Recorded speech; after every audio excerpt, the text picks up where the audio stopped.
نتكلم قبل ما نخش في تفاصيل ماتش الاهلي وفاركو والزمالك وحرس الحدود، ان يا جماعه المخرجين في المباراه او مثلا الناس اللي بتوطي الصوت على الجمهور، يا عم احنا كنا بنستنشأ ان يبقى في صوت جمهور. انت بتوطي الصوت ليه؟ سواء جمهور الاهلي مثلا يا عم خليه بيغلط في اي لعيب، او مثلا بيقول عايزين شويه رجوله مثلا، ولا ايه فكره ان يخليك توطي الصوت اصلا؟ ايه الغلط اللي الناس قالته انك توطي الصوت؟ انا لما انت بتوطي الصوت بحس ان انا بلعب دوري المدارس، انا لو بلعب دوره رمضان بحس باجواء جماهيريه. انتوا مدخلين الجمهور ليه يا جماعه؟ عشان الناس اللي بتتفرج في البيوت تبقى بتستمتع، عشان المباراه يبقى فيها اثاره. انما فكره انك توطي الصوت ده يا عم، انا مش بتفرج على مسلسل، انا مش بقى قاعد اتفرج على تمثيليه الحياه والسراب. علي لي الصوت يا باشا، سمعني الجمهور بيقول ايه، ما يقول اللي هو عايزه. الجمهور حقه يقول اللي هو عايزه، جمهور الاهلي او جمهور الزمالك، اي جمهور مصري اسماعيلي يقول اللي هو عايزه. الجمهور يحرك الصخر يقول اللي هو عايزه. عشان نخش في تفاصيل الماتش على طول، كولر للمره الاولى بيغلط. انا هقول لك ليه. في حاجه اسمها في الكوره، او انا مثلا عرفتها او اتعلمتها من كتر ما اتفرجت على ماتشات وبالتحليل، يعني بتحليل القليل قوي اللي مش زي مثلا عباقرة الكوره او عمالقه الكوره. اما تيجي تلاعب فريق معروف عنه ان الديفنس عنده قوي، او فريق بيتكتل قدام الجون او بيدافع، لان فاركو طبعا بيتعادل بال 30 ماتش تقريبا، فاركو تعادل دور بحاله الدوري اللي فات. فانت لما تيجي تلعب فريق بيدافع بيلعب بالتكتل ده كله، لازم انا غصب عني العب بفرود. مفيش حاجه اسمها ان انا احط برونو سافيو فرود والعب كريم فؤاد هاف، استحاله. يعني الجون بتاع الاهلي جون الاهلي يا جماعه بتاع محمد شريف، لما بدا الراجل خد جرأه ويلعب الراجل لعب بحسام حسن ونزل محمد شريف اللي هو هاف مثلا متصنع، وبيدخل في الكوره العرضيه كلها فرود. انه يعني ان انت لعبت باتنين فراوده برضه، رجعت ان انت غصب عنك الجيم اجبرك او الماتش اجبرك انك تلعب باتنين فراوده. وإيهاب جلال يا جماعه على فكره، يعني بالمناسبه إيهاب جلال عمري ما اعترفت بيه مدرب، إيهاب جلال سباك رسمي. التغيير اللي حصل بتاع الولد الباك الشمال، عموما التغيير ده يعني انا مش شايف ان الولد يعني، الا ان لو الولد تعب مثلا او قال له انا عايز اغير، فانت هو خلاص ظروف ماتش او قضاء وقدر. انما التغييرات كلها اصلا، يعني التغيير ده بالذات من تاني اسوأ تغيير شفته بعد طلوع دي ماريا في كاس العالم ونزول الولد اكونا ده. التغيير بتاع إيهاب جلال ده، إيهاب جلال عمل ايه يعني؟ انا ايه اللي إيهاب جلال مثلا عمله في الماتش انه يستاهل؟ وللعلم الجون بتاع فاركو يا جماعه بتاع احمد شريف ده اللي جه في الدقيقه في محمد الشناوي، هتكلم برضو ان الشناوي برضو يعتبر انه مقصر. عيب اما كره الراجل بقالك 50 60 سنه بتقف جون والكره تنط عندك في الدقيقه كده عندك وانت واقف. فكره اصلا ان كولر كان حاسس الجون يا جماعه اما جه اللقطه اتعادت في الدقيقه 54، مش عارف المخرج ليه ما عادهاش في وقت الجون. ان كولر اصلا كان بينادي على ياسر ابراهيم غطي ورا علي معلول. الدقيقه 54 اتفرجوا بالظبط على الدقيقه دي قبل الجون ما يجي بتاع فاركو، كان كولر بينادي لياسر ابراهيم بيقول له اقفل الشارع اللي مفتوح هناك، لان طبعا فاركو بتدافع. فعلي معلول اصلا الولد ده يا جدعان صايع في الكوره والمصحف شوارعجي. الولد ده عد الاسيستات عبد الله السعيد ده غريب، اما يبقى باك شمال عامل له 300 400 اسيست مثلا، ده يبقى غريب ملوش حل. علي معلول بيلعب الكوره يا جماعه في الاماكن دايما اللي فيها خطوره، استحاله علي معلول بيحط الكوره في حته ما فيهاش خطوره. اللقطه اللي بيعملها من ورا، حتى الجول الاول بتاع احمد عبد القادر بصوا عليه مين اللي عامل الجول، تلاقي علي معلول بيقوم ظارف ابانيه كده واحده لفه يحطك انت والجون مدردح. الاهلي بعد ده هيغلب، الاهلي بعد الولد ده بالذات هيغلب. علي معلول كان بيخلص الاهلي ماتشات كتيره. فالكوره كافئت كولر اصلا انه لما لعب باتنين فراوده بدا يتجرأ جاب جون. للمره الاولى انا بعترف انه بيغلط، ما ينفعش الاعب فريق كله ديفنس ومتكتل قدام الجون وما لعبش بفرود حتى واحد. ما الناس قالت لك ما تلعبش باتنين فراوده الا لما خدت الجرأه ونزلت حسام حسن وفي ظهره محمد شريف، ما هو الجون جه من هنا.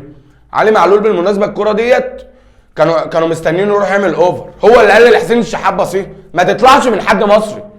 يعني حسين شحات اللي عامل اوفر، انما الجون في اللقطه دي ما ترفعش الكوره، العبها على الارض قصيره ما فيش وقت.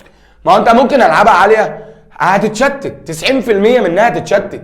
اما يبقى 10 لعيبه قدام الجون، 11 لعيب هتتشتت. الا بقى لو واحد لمسها بايده، لقطه جت مثلا خبطت ودخلت، الا ان علي معلول يقول له حسين الشحات باصي الكوره، عمال يقول له باصي باصي. الحاجات دي يعني ما بتتشافش كتير في التلفزيون. فده اللي كان ملخص في ماتش يعني الاهلي وفاركو. هما بتوع فاركو عملوا جيم كويس دفاعيا، بس هو برضه يا جماعه في الاخر انغلب، برضه في الاخر الهجوم انتصر على الدفاع برضه. فخلينا نشوف ماتش الزمالك بقى. انا مش مجبر ان انا اشوف عمر جابر كابتن الزمالك يا جماعه، انا مش مجبر ان اشوف عمر جابر كابتن نادي الزمالك، لا انا بجد بيجي لي مغص، بيجي لي تلبك معوي لما بشوف عمر جابر بالذات كابتن الزمالك. فيريرا بدأ المباراه يعني بطريقته اللي هي اللي بقى خلاص محافظ لعيب الزمالك عليها، بال3 4 3. الا بعد نزول شيكابالا بدأت تبقى 4 2 3 1. ودى محمد عبد الغني باك يمين، خلاص الراجل ودى محمد عبد الغني باك يمين. والحلو في فيريرا انه بدأ يجرب. انا يا عم جرب ماشي، وانت كسبان 2 كسبان يعني جرب، خد الجراءه. قام الراجل منزل سيد نيمار مكان محمد عبد الغني باك يمين، لعب بالزناري وحسام عبد المجيد الاثنين جنب بعض، وابو الفتوح وسيد نيمار، ولعب السيسي ودونجا ستات جنب بعض يعني مركز 6، ولعب قدامهم امام في رقم 10. ده اللي احنا مفتقدينه بالمناسبه. المفروض انه يلعب رقم 10 في الزمالك، او ان احس ان هو مؤثر، اللي هو يوسف اوباما. الناس كلها بتاخد مع الراجل ده فرص وبيغير تشكيلات كتير الا يوسف اوباما. تقريبا يوسف اوباما اشتغل معاه في الجهاز الطبي، ما ملهاش حل الا كده، بتاع اكسجين. اما اللاعب يموت ينزلوه يدوه اكسجين، اوباما ما بينزلش خالص معاه. فدي النقطه اللي انا بتكلم فيها، ان الراجل عمال يجرب. لعب امام رقم 10، وخلى زيزو هنا، وخلى شيكابالا هنا، ولعب الاخ اللي مش عارف هو ما بيدخلش ال 18 ليه يا ابني.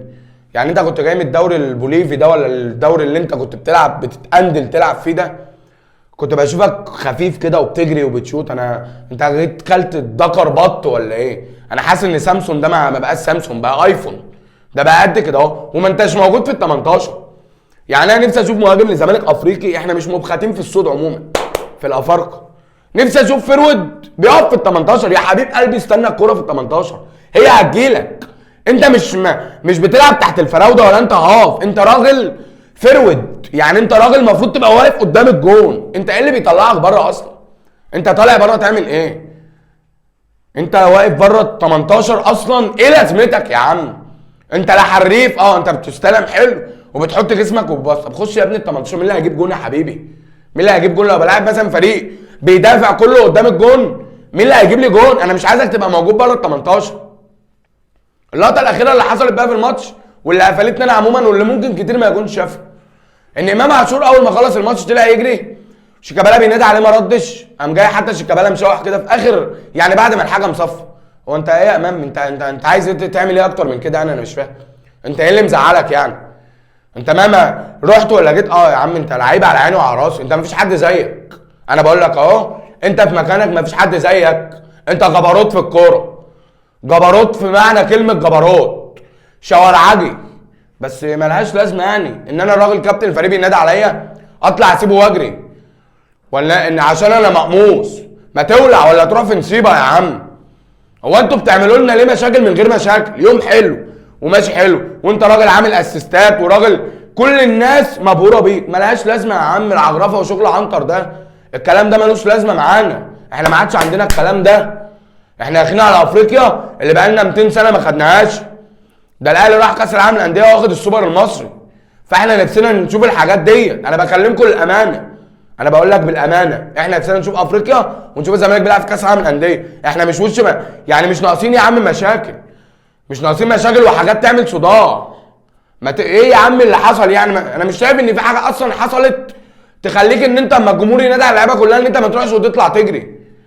ما تتعالجش يا عم علينا، ما تتعالجش. رحت ولا جيت لعيب ولسه صغير كمان، ما تتعجرفش علينا. مشوا قبلك عواتله، يعني ساسي مشي قبلك كان عنتيل في الكوره، فاحنا كنا بنتامل فيك. مش لازم من مشكله قد كده نخليها قد كده يا عم عشان ما يفقعكش بحاجه في دماغك. احنا مش وش الكلام ده، مش ناقصين. دي كانت حلقه النهارده في يوم يعني يوم انا شايفه الصراحه الجمهور يا جماعه عمل جو للدوري المصري. دخل بقى يا جماعه، خلوا فيه 10000 و15000 والكلام ده، زودهم. الناس كلها اصلا يعني انتوا معاكم بطايق الناس كلها، هم بطايق كل اللي في الملعب اسامي امهاتكم وابهاتهم معاها. دخلوها يا جماعه الناس، خلونا نشوف دوري، خلونا نتنفس كوره. احنا غرقانين، احنا بعاد عن الناس. دخلوا زود خلي الثلاثه دول 10، خليهم 15. مش هيحصل حاجه والله، مش هيحصل حاجه. احنا بنحب الكوره، الشعب المصري بيحب الكوره. وما توطوش صوت التلفزيون ده نهائي، والماتش شغال ما توطليش صوت. سيبنا اسمع الجمهور بيقول لي، سيبنا عيش الاثاره يا عم.